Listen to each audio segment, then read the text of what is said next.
তো আমরা বিগত ক্লাসে আমরা টেবিল নিয়ে আলোচনা করেছিলাম, ঠিক আছে? যে টেবিল কিভাবে তৈরি করে, ম্যানুয়ালি আমরা টেবিল তৈরি করার কাজও আমরা শিখেছিলাম। তো আজকে আমরা ফার্স্টে একটা টেবিল তৈরি করি, ইনসার্ট টেবিল। আমরা 4x5 কলামের এবং রো এর একটা টেবিল নিচ্ছি। তো এখানে আমরা একটা জিনিস খেয়াল করবেন, টেবিল সিলেক্টেড থাকা মানে হচ্ছে যে দেখেন এই যে টেবিল সিলেক্টর, এই যে এই পাশে একটা চিহ্ন আমরা দেখতে পাচ্ছি, এই যে এটা, এই চিহ্নটাতে ক্লিক করলে আমার হোল টেবিলটা সিলেক্ট হচ্ছে। এই সিম্বলটাকে বলা হয় টেবিল সিলেক্টর, ঠিক আছে? এটাতে ক্লিক করলে আপনার হোল টেবিল সিলেক্ট হবে। টেবিল ডিলিট হবে কিভাবে? ধরেন আপনি টেবিলের মধ্যে আপনি কিছু লিখলেন, কিছু ডাটা আছে টেবিলের মধ্যে, এই হাবিজাবি কিছু ডাটা আমি লিখলাম,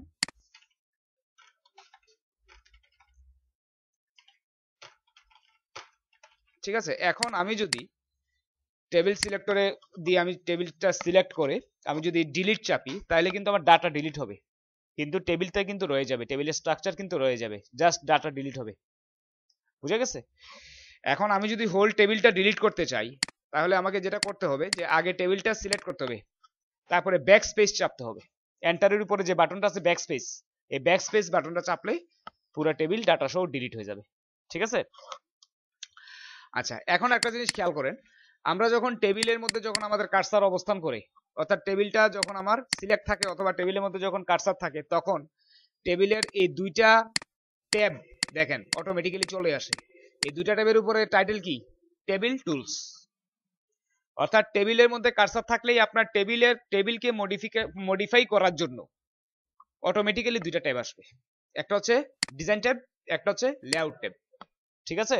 ডিজাইন ট্যাবের মধ্যে বিভিন্ন ধরনের কমান্ড আছে, যেমন টেবিলের ডিজাইন চেঞ্জ করা, স্টাইল চেঞ্জ করা, শেডিং দেওয়া, বর্ডার চেঞ্জ করা, টেবিল নতুন কোনো টেবিল ড্র করা, ঠিক আছে? বা ইরেজ করা, টেবিলের কোনো জায়গা যদি আপনি ইরেজ করতে চান, এটা এই যে ইরেজার আছে, ইরেজার দিয়ে ইরেজ করতে পারবেন, ঠিক আছে? আর লেআউটের মধ্যে টেবিলের লেআউটে কোনো চেঞ্জ করতে চাইলে বা মডিফাই করতে চাইলে, যেমন আপনি এখানে টেবিলকে আপনি মার্জ করবেন, যেমন আমরা গত ক্লাসে দেখেছিলাম মার্জ, ঠিক আছে? বা মার্জ করা কোনো সেলকে যদি আবার স্প্লিট করেন, মানে বিভক্ত করেন, তাহলে এই যে স্প্লিট, বা পুরো টেবিলটাকে যদি স্প্লিট করতে চান তাহলে স্প্লিট টেবিল। হ্যাঁ, এই ধরনের অনেক কমান্ড আছে, যেমন নতুন কোনো রো ইনসার্ট করা, টেবিলের মাঝখান দিয়ে কোনো রো ইনসার্ট করা, এই যে ইনসার্ট, এই যে ইনসার্ট বিলো বা ইনসার্ট অ্যাবাভ, এটা হচ্ছে রো এর জন্য। আর কোনো কলাম যদি ইনসার্ট করতে চাই মাঝখানে, তাহলে কি আছে? ইনসার্ট লেফট ও ইনসার্ট রাইট, নাকি? হ্যাঁ। আর ডিলিট করার জন্য টেবিলের কোনো কলাম বা রো বা সেল ডিলিট করার জন্য এই অপশনগুলা, delete cell, delete column, delete rows, delete table, ঠিক আছে? ফর এক্সাম্পল আমি যদি এই কলামটা ডিলিট করতে চাই, তাহলে কলামে কার্সার রেখে আমি এই ডিলিটে যাব, ডিলিট কলামসে ক্লিক করব, ঠিক আছে? অথবা আপনি টোটাল কলামটা সিলেক্ট করবেন, এইভাবে সিলেক্ট করে রাইট ক্লিক করে এই যে ডিলিট কলাম, ঠিক আছে?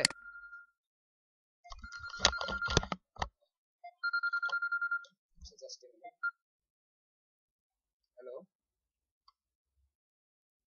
আমি তো 21 তারিখ, 21 বা 22 তারিখের দিকে তো আসবো।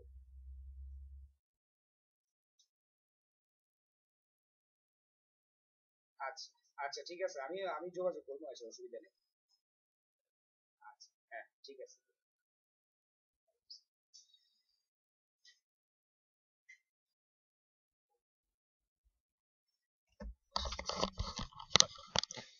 আচ্ছা, তো দেখেন, আপনাকে রো বা কলাম যদি পপ আপ মেনু থেকে ডিলিট করতে হয়, তাহলে কিন্তু এটা এভাবে সিলেক্ট করে তারপর রাইট ক্লিক করে তারপরে আমরা ডিলিট রোজ বা ডিলিট কলাম, ওই যেটাই আসে আমরা ওইটা ক্লিক করবো, ঠিক আছে? আবার এখান থেকেও ডিলিট করতে পারি, এটা তো আমরা এখনই দেখলাম। আচ্ছা, যদি কোনো সেল ডিলিট করতে চান, যেমন মাঝখানের এই সেলটাকে ডিলিট করবেন, সেলটা মানে কি, বক্সটা ডিলিট করতে চাইলে ডিলিট সেল। তারপরে এখানে দেখেন চারটা অপশন আছে, shift cell left, shift cell up, delete entire row, delete entire column.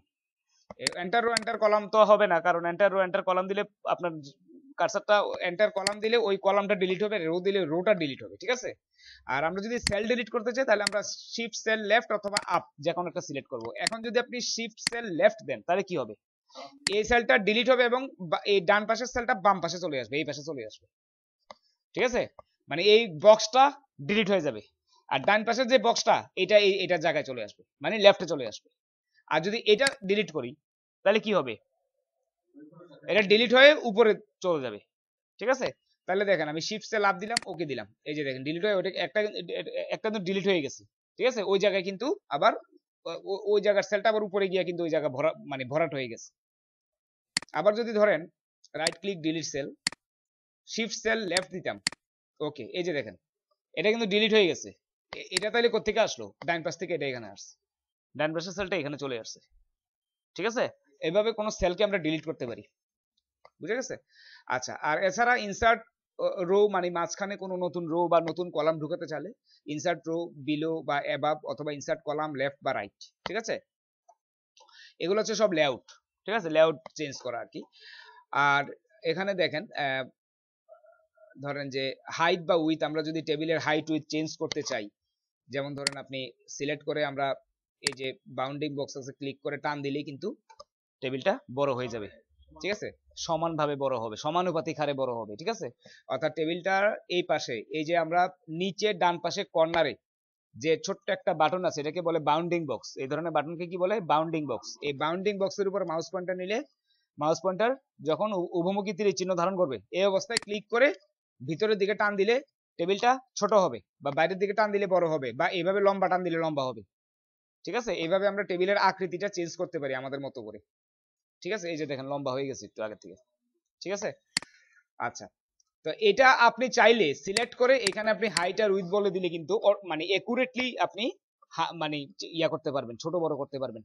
এমনিতে আমরা যদি মানে হাত দিয়ে যদি টেনে বড় করি বা ছোট করি তাহলে কিন্তু এটা মানে একুরেট হবে না। আপনি যদি চান যে 2.5 বাই মানে 2.5 ইঞ্চি বাই 3 ইঞ্চি টেবিল, তাহলে কি হাত দিয়ে ছোট বড় করে 2.5 ইঞ্চি বাই 3 ইঞ্চি করতে পারবেন? পারবেন না, কারণ এটা হাতের টানে কিন্তু একুরেট 2.5 ইঞ্চি বাই 3 ইঞ্চি হবে না। সেই ক্ষেত্রে আপনাকে এই জায়গায় কমান্ডটা দিতে হবে। হাইটে দিলাম ধরেন 2.5 আর উইথে দিলাম 3, ঠিক আছে। এই যে এখন হয়েছে perfect 2.5 inch by 3 inch table, বুঝা গেছে? তো এভাবে পারফেক্ট সাইজে যদি আমরা কোনো টেবিল তৈরি করতে চাই তাহলে আমাদেরকে এই হাইট আর উইথের মধ্যে ওই ভ্যালুটা দিয়ে দিতে হবে, ঠিক আছে। তারপরে এখানে দেখেন এগুলো এখন লাগবে না। অ্যালাইনমেন্টের মধ্যে আমার এই যে টেবিলের যে সেল অ্যালাইনমেন্ট, যেমন ধরেন আপনার মাঝখানে দিলে এই যে দেখেন আমার লেখাগুলো সব সেলের মাঝখানে চলে আসছে, রাইট দিলে রাইট সাইড, লেফট দিলে লেফট সাইড।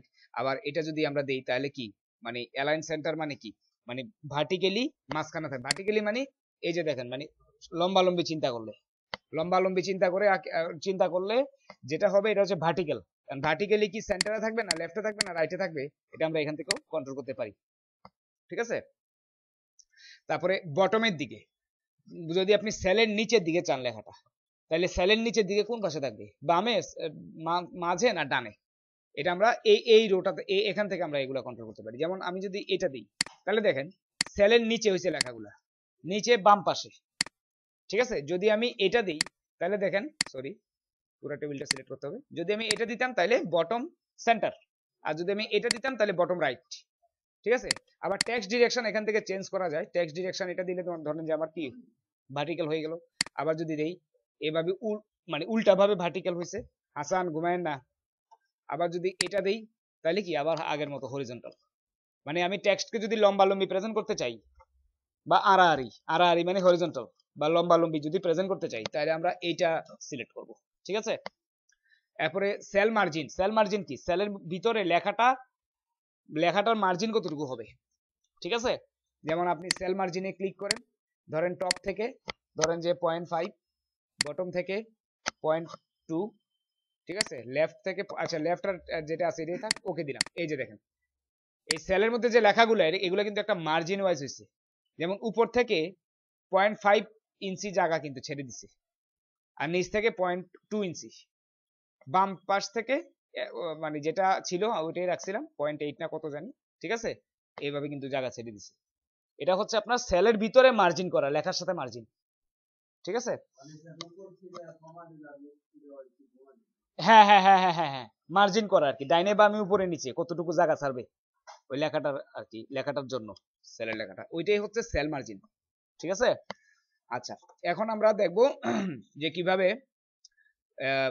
ইয়া করতে হয়, মানে ফর্মুলা দিয়ে আমরা টেবিলের মধ্যে কিভাবে ক্যালকুলেশন করতে হয়। যেমন ধরেন আমরা এখানে আবার তৈরি করি টেবিলটা, ডিলিট করে দিই।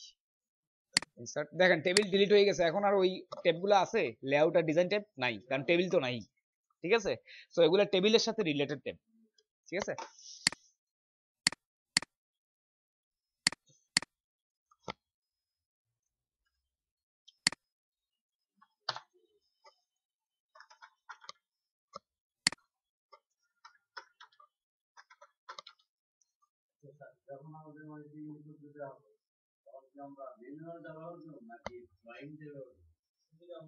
না সুবিধা মানে আপনার সুবিধা অনুযায়ী, তবে সাধারণত ম্যানুয়ালটা ইউজ করা হয়। হ্যাঁ দিবে, হ্যাঁ এটা কিন্তু আবার উল্লেখ করে দেয় না যে আপনাকে এটা হাতে ড্রয়িং করেন বা এটা উল্লেখ করে দেয় না। তো উল্লেখ যেহেতু করে না, অর্থাৎ ম্যানুয়াল যেটা ওইটা ইউজ করবেন, মানে কলাম আর রো এর নাম্বার দিয়া জাস্ট এন্টার দিয়ে দিবেন। ঠিক আছে,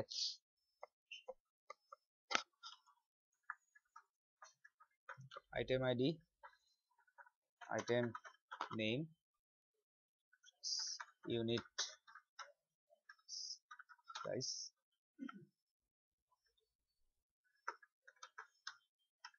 কোয়ান্টিটি। এখন এখানে ডান পাশে একটা কলাম লাগবে, কি করতে হবে? Right, right button, insert, insert থেকে কলাম টু দ্য রাইট। ঠিক আছে, ধরেন এখানে আমি কিছু আইটেম আইডি লিখলাম, যেমন I001, আইটেমের নাম দিলাম র্যাম, ইউনিট প্রাইস দিলাম ধরেন 1250, কোয়ান্টিটি দিলাম ধরেন আপনার 6টা, আইটেম আইডি I002, নাম দিলাম প্রসেসর, প্রসেসরের 3500, 8টা, I003, প্রসেসর ধরেন আপনার ধরেন i3 প্রসেসর, আর এটা ধরেন আপনার ডুয়াল কোর। ঠিক আছে, i3 প্রসেসর, দাম হচ্ছে ধরেন 8500, এটা কিনে হইলো 5টা, আর I004, এটা ধরেন আপনার মাদারবোর্ড হচ্ছে গিগাবাইট,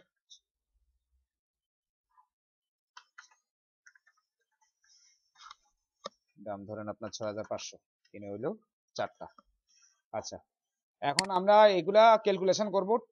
ঠিক আছে, এখানে আপনার ওয়ার্ডের মধ্যে টেবিলের উপরে ক্যালকুলেশনে মানে বেশি একটা ক্যালকুলেশন করা যায় না, এক্সেলে অনেক বেশি ক্যালকুলেশন করা যায়, ওয়ার্ডে এত ক্যালকুলেশন বেশি একটা করা যায় না। এখানে কিছু লিমিটেড কিছু ফাংশন আর লিমিটেড কিছু আপনার ক্যালকুলেশন আমরা করতে পারি। ঠিক আছে, লিমিটেড মানে যেগুলা না হইলে না, এরকম কিছু ক্যালকুলেশনের জন্য অপশন দেওয়া আছে। আর মূলত ক্যালকুলেশন বেসড কাজ করার সফটওয়্যার হচ্ছে এক্সেল। ঠিক আছে, আচ্ছা তো আমরা এখানে বেসিক ক্যালকুলেশন গুলা, গুণ বিয়োগ যোগ ভাগ, ঠিক আছে, এগুলো কিভাবে করতে হয় জাস্ট আমরা এগুলাই দেখবো। তো এখানে আমরা ইউনিট প্রাইস আর কোয়ান্টিটি দুইটা কি করতে হবে? পূরণ করতে হবে, গুণ করতে হবে। গুণ করলে এখানে আমার টোটালটা বেরিয়ে যাবে। ঠিক আছে, তো আমরা এখন এটা কিভাবে করব? এখানে খেয়াল রাখতে হবে, ওয়ার্ডে আপনি যখন একটা টেবিল ড্র করবেন, তখন এই টেবিলগুলোর সেলগুলোকে আপনাকে আইডেন্টিফাই করতে হবে কলাম এবং রো এর মাধ্যমে, যেমন আমরা এক্সেলে করি। ঠিক আছে, এই প্রথম কলামটাকে ধরতে হবে এ, দ্বিতীয় কলামটা বি, তৃতীয় কলামটা সি, চতুর্থ কলামটা ডি, পঞ্চম কলামটা হচ্ছে এফ, আর প্রথম সেলটা হচ্ছে কি 1, মানে প্রথম রোটা হচ্ছে 1, দ্বিতীয় রোটা 2, তৃতীয়টা 3, চতুর্থটা 4, পঞ্চমটা 5। আচ্ছা, তাহলে আমার এই প্রথম যে বাক্সটা তৈরি হইলো, যে সেলটা, তাহলে এটার অ্যাড্রেস হবে কি? তাহলে A1, মানে এ কলাম এবং 1 নাম্বার রো, রো এর নাম্বার এবং কলামের নাম, তাইলে সেলের অ্যাড্রেস পাওয়া যায়, সেলের অ্যাড্রেস পাওয়া যায়। ঠিক আছে, তাহলে যদি আমার এই সেলটা যদি A1 হয়, তাহলে এই সেলটা কত রাখেন, আপনি বলেন। কলামগুলা এ বি সি এইভাবে সাজানো, তাইলে এই সেলের অ্যাড্রেসটা কত হয় বলেন? 1250 হয়। C2, right, good. ঠিক আছে, C2। আর এটার অ্যাড্রেস কত হয় বলেন? সি, এটা তো পরের কলাম। D, D2, right. তাহলে এখানে আমার টোটালটা হবে C2 ইন্টু D2 নাকি? তাহলে এখানে আমাকে প্রথমে ফর্মুলা,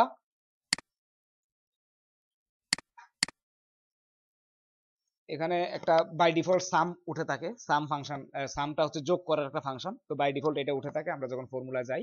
আমাদেরকে এখানে টাইপ করতে হবে ইকুয়াল টু, অবশ্যই ইকুয়াল সাইন দিতে হবে, কারণ ইকুয়াল সাইন না দিলে আপনার কোনো ফাংশন বা ফর্মুলা কাজ করবে না এক্সেলে এবং ওয়ার্ডে। ঠিক আছে, ইকুয়াল সাইন অবশ্যই দিতে হবে। C2 ইন্টু D2, ঠিক আছে, ওকে দিলাম, তাহলে পাওয়া গেল 7500। ঠিক আছে, এখন আমরা এটা ক্যালকুলেট করব কিভাবে, একই ফর্মুলা নাকি কিভাবে বলেন, রিপন বলেন কি লিখতে হবে? হ্যাঁ রাইট, ইন্টু D3, রাইট। আপনার র্যামে আসতে সমস্যা মানে সময় লাগে, আপনার র্যামটা একটু বড় করেন, একটু ক্যাপাসিটি বাড়ান, ঠিক আছে। আচ্ছা, তাহলে এইখানে লিখবো আমরা নাকি, এটা কিন্তু আবার এই সেলের মধ্যে লিখলে কিন্তু হবে না, খেয়াল রাখেন, এটা কিন্তু লিখতে হবে মূলত এইখানে ফর্মুলার ভিতরে, ফর্মুলার ভিতরে এসে লেখা তারপরে এন্টার দিতে হবে, ঠিক আছে। তাহলে রাইট, এই যে ফর্মুলা, এই টুলের মধ্যে ক্লিক করতে হবে, তাহলে এটা আসবে, এইখানে লিখতে হবে, কিন্তু ইকুয়াল টুটা কিন্তু থাকতে হবে, ইকুয়াল টু আবার কাইটা দিয়েন না, তাহলে কিন্তু আবার হবে না, ঠিক আছে। ওকে, এই যে চলে আসছে 28000, বুঝছেন। এভাবে আমরা বাকিগুলা করে ফেলি, equal to C4 into D4,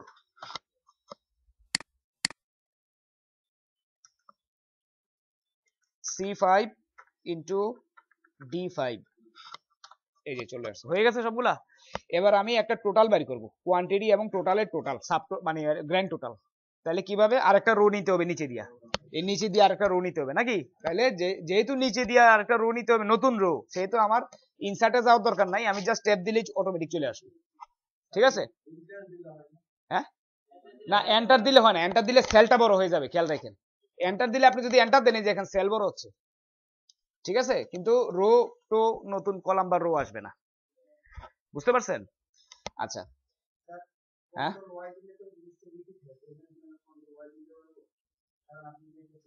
না কন্ট্রোল ওয়াই দিলে রিপিট হয় না তো, কন্ট্রোল জেড দিলে যেটা আন্ডু হয়, ওইটারে আবার ফিরে আনার জন্য কন্ট্রোল ওয়াই দিতে হয়, মানে রিডু। আপনি আন্ডু করার পরেই আপনি যদি চিন্তা করেন যে আন্ডু করার আগে যে অবস্থায় ছিল এই অবস্থায় আবার ফিরে আনতে চান, তাইলে রিডু মানে কন্ট্রোল ওয়াই, ঠিক আছে। আচ্ছা, এখন ধরেন আমি এটা লিখলাম টোটাল, এখানে আমরা এখান থেকে টোটাল করব, ইউনিট প্রাইস, কোয়ান্টিটি এবং টোটাল, ঠিক আছে। তো আমরা ইউনিট প্রাইসটাকে আমরা টোটাল করব, তাহলে ইউনিট প্রাইসটা কোন কলামে আছে, কলামটা দেখেন, এটা কিন্তু যোগটা হবে কিন্তু কলাম ওয়াইজ, কারণ ভ্যালুগুলা কলামে আছে, তাই না, কলাম ওয়াইজ যোগটা হবে। আমি কিন্তু একটু আগে গুণ করছি পাশাপাশি, মানে রো ওয়াইজ নাকি, আর এখন কলাম যোগটা হবে কি ওয়াইজ, কলাম ওয়াইজ। মনোয়ারুল ইসলাম বুঝতে পারতেছেন, আপনাদের ভালো বুঝার কথা, জাস্ট র ম্যাথমেটিক্স আর কিছুই না, ঠিক আছে। এখন যোগটা হবে কলাম ওয়াইজ, তো কলাম ওয়াইজ যোগ করতে হলে একটা ফাংশন ইউজ করা হয়, এক্সেলও আছে ফাংশনটা, এটার নাম হচ্ছে সাম, SUM, সাম। সাম এটা মূলত সামেশন থেকে এসছে, সামেশন মানে হচ্ছে যে যোগ করা, ঠিক আছে। তো আমরা সাম ফাংশন ইউজ করে আমরা এই যোগটা করব, ঠিক আছে। তো সাম ফাংশনটা বাই ডিফল্ট আপনি যখন ফর্মুলাতে যাবেন তখন এটা বাই ডিফল্ট সাম ফাংশনটা এখানে উঠে থাকবে, এই যে, এবং সামের মধ্যে একটা লেখা আছে, এটাকে বলা হয় সামের এট্রিবিউট বা প্রপার্টি, এটা হচ্ছে কি লেখা আছে, অ্যাবাব। অ্যাবাব বলতে সে যেই সেলে এখন তার কার্সারটা আছে, এই সেলের উপরের, মানে এই সেলের উপরে কলামে যেই ডাটাগুলো আছে এটাকেই সে সাম করবে, হ্যাঁ, খাড়া উপরে যেই ডাটাগুলো আছে দেখা যাচ্ছে এটাকেই সে সাম করবে, ব্যাপারটা বুঝতে পারছেন। আপনি যদি সাম দিয়ে লেফট দেন তাহলে সে সাম করবে বাম পাশে, মানে এখন যেই বক্সে কার্সারটা আছে এই বক্সের বাম পাশে যদি কোনো রাশি থাকে, নিউমেরিক সংখ্যা, ওইগুলোকে সাম করবে, এভাবে না, লেফট মানে কি বাম পাশে, ওই পাশে যদি কোনো সংখ্যা থাকে ওগুলোকে সাম করবে, ঠিক আছে, যোগ করবে, রাইট, যোগ করবে, এই পাশে যোগ করবে, মানে যেখানে কার্সার আছে ওইখানে রেজাল্টটা আসবে, যোগফলটা আসবে, বুঝতে পারতেছেন। আর যদি সাম দিয়ে যদি ভিতরে রাইট দেই, তাহলে যেই বক্সে এখন কার্সার আছে এই বক্সের ডাইন পাশে যেই বক্সের মধ্যে আপনার সংখ্যাগুলো আছে ওই সংখ্যাগুলোকে যোগ করে ওই বক্সে বসাবে, ক্লিয়ার।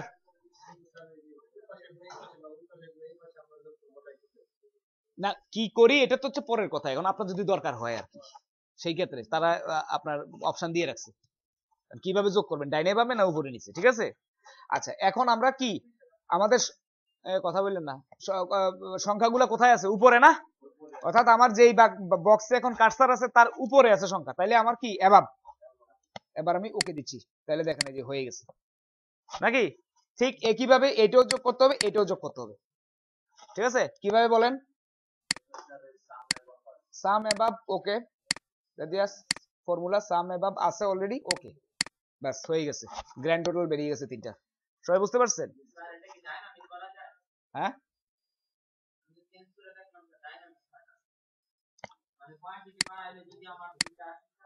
না না না না না না না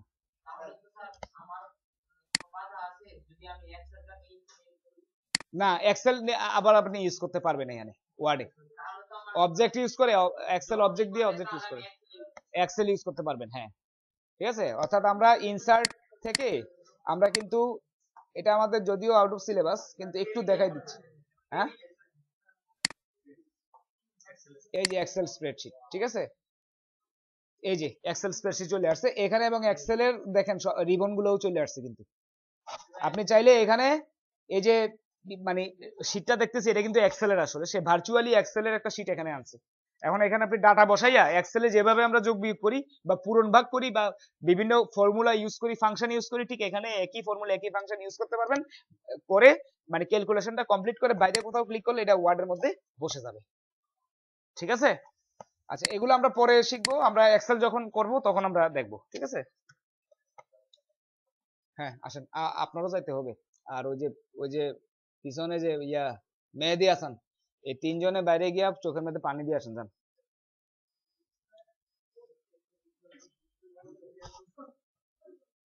যান যান যান যান, আমি দেখছি আপনি একটু এরকম করতে লাগছিলেন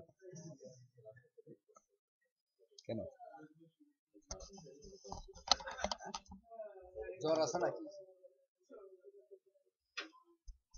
আপনি ঘামাচ্ছেন কেন? ওষুধ খাইছেন? কি ওষুধ খাইছেন? কি অ্যান্টিবায়োটিক?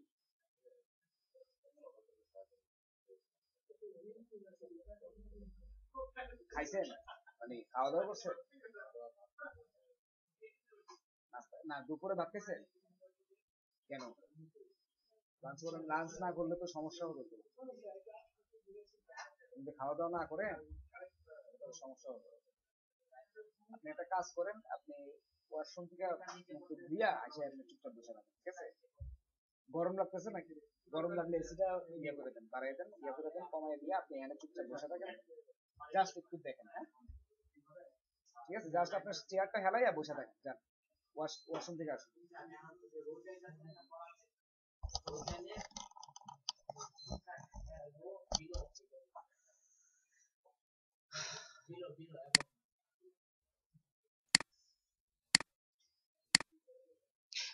আচ্ছা, তো এটা হচ্ছে হাউ টু ক্যালকুলেট, মানে পারফর্মিং ক্যালকুলেশন। ঠিক আছে, হ্যাঁ হ্যাঁ হ্যাঁ, ছোটখাটো জাস্ট নর্মাল হিসাব নিকাশ, কারণ ওয়ার্ডে এত বেশি হিসাব নিকাশ তো করা সম্ভব না। যোগ বিয়োগ পূরণ ভাগ আর কিছু ফাংশন আছে, এই ফাংশন গুলো ইউজ করা হয়। এই এর মধ্যে সাম ফাংশন তো দেখাই দিলাম একটা, ঠিক আছে। আর এমনিতে মূলত ফাংশনের কাজটা যেগুলো আমরা এক্সেলে শিখবো, ঠিক আছে।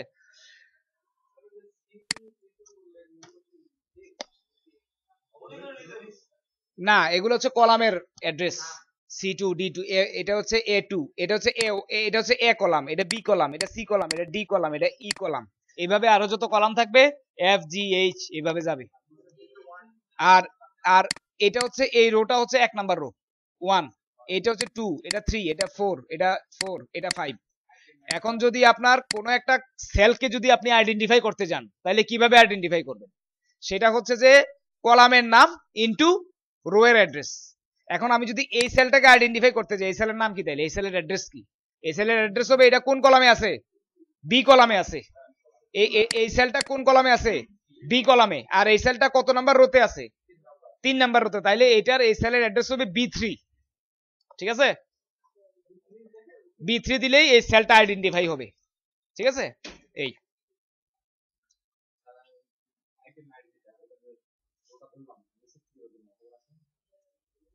না, এটাও ধরতে হবে, এটা কি, এটা রো না?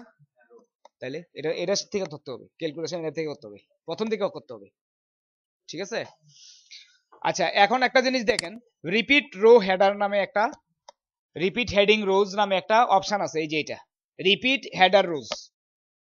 এই জিনিসটা হচ্ছে যে যদি আপনার শীট বেশি বড় হয়, মনে করেন 3-4 পাতার শীট, তাইলে তাইলে যেটা হবে, যে একটা অসুবিধা হবে সেটা হচ্ছে যে এই যে আপনার কলাম হেডিং গুলো, item ID, item name, unit price, quantity, total, হ্যাঁ, এগুলা আপনি আর চোখে দেখবেন না। চোখে দেখবেন না মানে এটা আস্তে উপরে উঠে যাবে। এই যে উপরে উঠে গেছে, আপনি তো এখানে এন্ট্রি করতেছেন, এন্ট্রি করতেছেন, করতে করতে 3-4 পাতা পর্যন্ত এন্ট্রি হইতে পারে, পারে না? যদি আপনার আইটেম যদি 500টা আইটেম থাকে, তাহলে তো এখানে অনেকগুলা রো হবে, অনেক 3-4 পাতা লাগা যাবে না এন্ট্রি করতে করতে? এখন সমস্যা হচ্ছে এক জায়গায়, সেটা হচ্ছে আপনার এই কলামের নামগুলা তো আছে আমার 1 নাম্বার এই ফার্স্ট পেজে, প্রথম ইয়াতে, নাকি? কোনো কারণে যদি আপনার এন্ট্রি করতে গিয়া আইটেম আইডির নিচে যদি আইটেমের নেম দিয়ে দেন, নেমের নিচে ইউনিট প্রাইস দিয়ে দিলেন, ইউনিট প্রাইসের নিচে নেম দিয়ে দিলেন, তাইলে কিন্তু সমস্যা হয়ে যাবে। এই ভুলটা হইতেই পারে, নাকি? কারণ এটা অনেকের মনে নাও থাকতে পারে যে আইটেম আইডির পরে কি নেম না ইউনিট প্রাইস, নাকি ইউনিট প্রাইসের আগে কি কোয়ান্টিটি, না পরে ইউনিট প্রাইস, না আগে ইউনিট প্রাইস, এরকম হইতে পারে না? সেই ক্ষেত্রে একটা টেকনিক করা যায়, সেটা হচ্ছে প্রত্যেকটা পেজের উপরের, যখন প্রত্যেকটা পেজে যাবে আপনার এন্ট্রি করতে করতে, যখন নতুন পেজ আসবে, এই নতুন পেজেও যাতে অটোমেটিক্যালি যাতে এই হেডিংটা যাতে চলে আসে। হ্যাঁ, প্রত্যেকটা পেজের উপরের যাতে এই হেডিংটা রিপিট করে অটোমেটিক্যালি। হ্যাঁ, একটা রো, এই রোটা, এই রো এর নামগুলো আর কি, মানে হেডিং গুলা যাতে রিপিট করে। তাইলে এটা করার জন্য আমরা এই টুলটা ইউজ করব, রিপিট হেডার রোজ। ঠিক আছে, রিপিট হেডার রোজ, এটা আমরা ইউজ করব। দেখেন, জাস্ট কিছুই না, এটা রোটা সিলেক্ট করে, মানে ফার্স্ট রোটা আর কি, যেখানে কলামের হেডিং লেখা আছে, এটা সিলেক্ট করে জাস্ট এই টুলটা ক্লিক করে দিব। ঠিক আছে, দেখেন টুলটা কিন্তু অন অবস্থায় আছে। এই অবস্থায় আমরা ট্যাব দিয়ে এই দেখেন রো তৈরি করতে করতে পরের পৃষ্ঠায় যাব। এই যে দেখেন পরে, এই দেখেন 2 নাম্বার পেজে আসছে না, রো বাড়তে বাড়তে কিন্তু 2 নাম্বার পেজে চলে আসছে, এবং 2 নাম্বার পেজে আসেই কিন্তু সে অটোমেটিক্যালি রিপিট করে ফেলছে প্রথম রোটা। দেখছেন? তো এইভাবে আপনার এন্ট্রি করতে করতে যত পেজে যাক না কেন, আপনার ওই পেজের উপরে প্রান্তে কিন্তু আপনার ওই হেডিং গুলা লেখা থাকবে, যাতে করে আপনি সহজে হেডিং গুলা দেখে দেখে যাতে ডাটাগুলা বসাইতে পারেন। ব্যাপারটা বুঝতে পারছেন? এখন এটা একটা কোশ্চেন হইতে পারে যে রিপিট হেডার রোজ এটা আমরা কি কাজে ইউজ করি, বা এটার অ্যাডভান্টেজ কি, এটা কেন আমরা ইউজ করতে পারি, বা এটা এমসিকিউ তো আসতে পারে। ঠিক আছে, যে যদি আমার কোনো সমস্যা হয়, হেডিং দেখে দেখে আমার ডাটা এন্ট্রি করতে যদি কোনো সমস্যা হয়, এই সমস্যার সমাধান কি, এভাবেও আসতে পারে। নিচে দিয়ে লেখা দিল রিপিট হেডার রো, তারপরে আপনার manually write the heading of the row. ঠিক আছে, এভাবে দিতে পারে। বুঝতে পারছেন? এমসিকিউ তো আসতে পারে, বা রিটেনেও আসতে পারে, অথবা প্রসেস আসতে পারে যে how to repeat your header rose in every page. ব্যাপারটা বুঝছেন? এই টুকটাক টুলস গুলো কিন্তু মনে রাখতে হবে। জাস্ট কিছুই না, এই যে এটা এটা সিলেক্ট করে, মানে ফার্স্ট রোটা সিলেক্ট করে এটা ক্লিক করে দিবেন, তাইলেই হবে। ঠিক আছে, হেডার রোজ মানে কি, এই যে এটা হেডার রোজ মানে হেডিং এ যেটা থাকে, এই রোটাই রিপিট করবে না, দ্বিতীয় রো হবে না, কারণ সে রো হিসাবে ওই প্রথমটাকেই ধরে নেয়, মানে হেডার রো বলতে সে প্রথমটাকেই ধরে নেয়।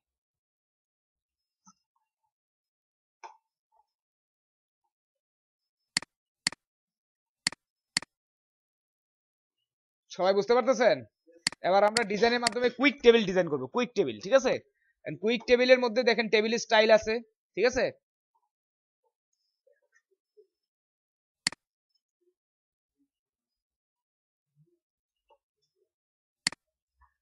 যেমন ধরেন আমি সিলেক্ট করে এখান থেকে বিভিন্ন স্টাইলের টেবিল আছে, আপনারা আপনার বস বললো যে এই তুমি টেবিলটা এত সাদামাটা করছো কেন, একটু সুন্দর করো, দেখতে যাতে একটু ভালো লাগে।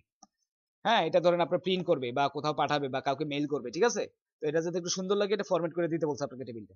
কারণ আপনার হাতে নাই সময়, আপনার দিছে মাত্র 2 মিনিট সময়, যে 2 মিনিটের মধ্যে এটা তাড়াতাড়ি করে ফরম্যাট করো। তা আপনি কি করবেন, তখন আপনি এখানে আসবেন, ডিজাইনে আসবেন, আইসা খুব দ্রুত দেখেন এখানে ফরম্যাট করা আছে, ফরম্যাটেড কিছু টেবিল আছে, জাস্ট একটা সিলেক্ট করে দিবেন, এই যে দেখেন অটোমেটিক ফরম্যাট হয়ে গেছে। দেখছেন কি সুন্দর হয়ে গেছে? এটা যদি আপনি ম্যানুয়ালি করতেন তাহলে অনেক সময় লাগতো, একটা একটা করে কালার দিতে হইতো, সিলেক্ট করে তারপর একটা একটা করে ইয়া করতে হইতো। বুঝতে পারছেন? তো এইভাবে আমরা জাস্ট টেবিলটা সিলেক্ট করে এখানে করাই আছে একদম নগদ। ঠিক আছে, আমরা জাস্ট ক্লিক করে বসাই দিব এই। হ্যাঁ,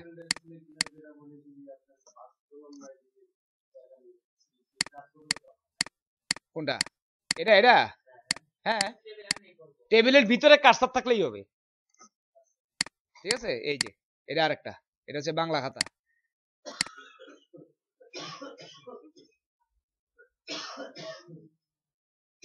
ঠিক আছে, এই যে এটা আরেকটা, বুঝতে পারছেন? আপনি প্রিন্ট করলেও এভাবে প্রিন্ট আসবে, বুঝতে পারতেছেন? নাইম, আমিনুর খান, আপনার কি অবস্থা? বুঝতে পারেন নাকি না বুঝাই হ্যাঁ হ্যাঁ হ্যাঁ হ্যাঁ এরকম করেন? কোনটা বলবেন তো? আচ্ছা ঠিক আছে, তাহলে এই হচ্ছে আমাদের কুইক টেবিল। ওকে, হ্যাঁ সবাই বুঝছেন? আমাদের এই টেবিলের এই পর্যন্তই। ঠিক আছে, এখন আমরা এটার একটা ভিডিও ক্লিপ তৈরি করি।